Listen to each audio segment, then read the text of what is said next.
आज आपण 10th maths 2चं chapter बघतोय, चॅप्टर नंबर 1. चॅप्टरचं नाव काय आहे? ओके. इनिशियली मी तुम्हाला सिमिलर आणि कॉन्ग्रुएन्सीचा एक फरक सांगितला.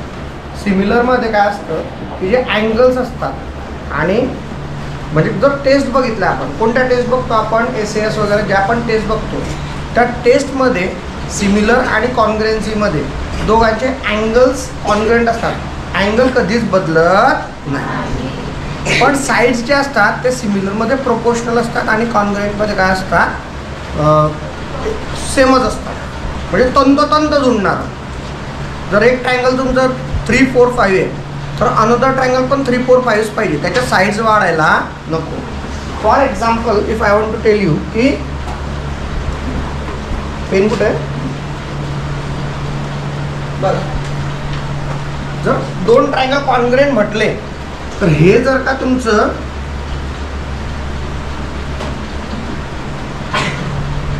हे 3, हे 4 आणि हे 5 आहे तर कॉन्ग्रुएन्सीमध्ये दोघांचंही ट्रायंगल कसं येणार, सेम टू सेम. म्हणजे हे दोघं आता एक अंदाजे सांगतोय मी तुम्हाला 3, 4, 5. बट सिमिलरिटीमध्ये काय होतं तर बघा, जर हे अँगल 90 आहे, हे 90 आहे तर हे समजा 30, no this one is 60 and this one is 30, तर हे 60 आणि हे 30. तर सिमिलरमध्ये काय होतं, मी जसं उदाहरण दिलं होतं की लोकेश मोठा झाला आहे तर हे काय होणार, समजा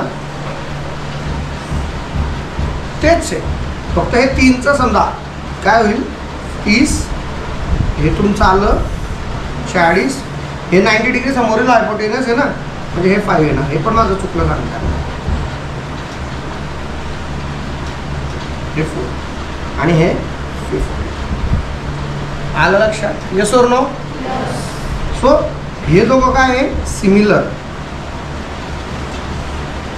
आणि हे दोघं काय आहे, कॉन्ग्रुएंट. त्यांचे अँगल पण सारखे आहे आणि स्पेशल व्हिडिओ पण आहे त्याचा एक, मी तो वाटलंच तर शेअर करेल तुम्हाला. Than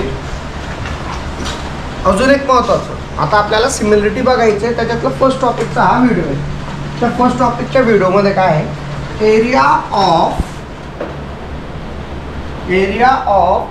ratio of area of two triangle. मग लक्षात घ्या, जे आपल्याला रेशो बघायचे टॉपिकमध्येच बऱ्यापैकी आन्सर आहे ना. मी हे नेहमी म्हणतो की एखादे टॉपिक समजून घ्यायचे तर त्याचं टॉपिकचं नाव समजून घ्यायचं. बघा, रेशो मराठीत जर बोलायला गेलं तर गुणोत्तर. म्हणजे आता जे सांगितलं 3 आणि त्याचं काय झालं होतं 30, same to same like that. तर रेशो ऑफ एरिया, एरिया म्हणजे क्षेत्रफळ, ऑफ व्हॉट, टू ट्रायंगल्स. मग आपल्याला सर्वात पहिले त्याच्यासाठी काय माहिती असेल पाहिजे, area. Area of triangle 1/2 into base into perpendicular height. जर परपेंडिक्युलर हाईट नसेल तर फॉर्म्युला बदलतो, हे आपण आठवीत शिकलो आहे, बरोबर आहे की नाही. ह्यावेळेस आपल्याला परपेंडिक्युलर हाईटच घ्यायची. तर बघा, हा तुमचा एरिया 1 आहे. ह्या एरिया 1मध्ये जर बघितलं तर हे काय येणार, B1 काय आहे आणि हे काय आहे, हे काय आहे, हे काय आहे, बरोबर. दोघांचा स्पेशल एरिया लिहिला आहे आपण, दोघांचं दोघं त्रिकोणांचा ABC. तर ABC काय येणार, area of triangle ABC is equal to 1/2 base into height. तर बेस काय आहे BC आणि हाईट काय आहे 80.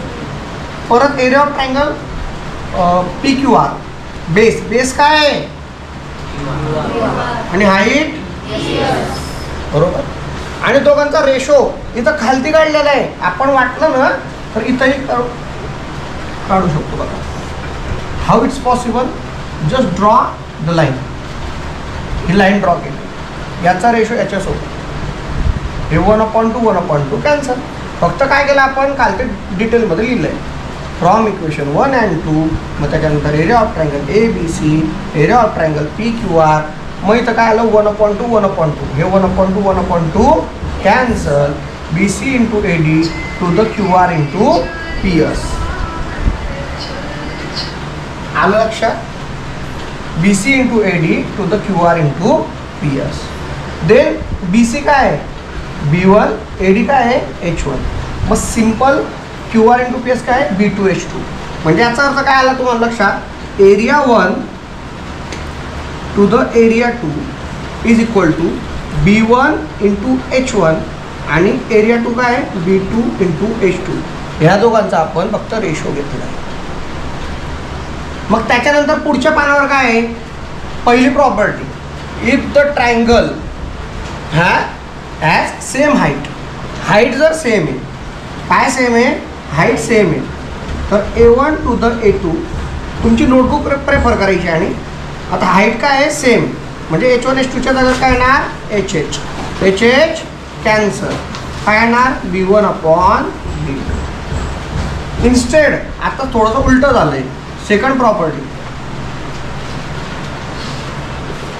प्रॉपर्टी काय म्हणते, बेस सेम आहे. काय सेम आहे, बेस सेम आहे. जे सेम आहे ते कॅन्सल झालं, तर कशावर डिपेंड करेल, हाईटवर. म्हणजे तुम्हाला हे 3 प्रॉपर्टीज आता लक्षात घ्यायचे आहे. Final conclusion, area 1 to the area 2 is equal to B1 H1 B2 H2. जर बेस सारखं असेल तर हाईट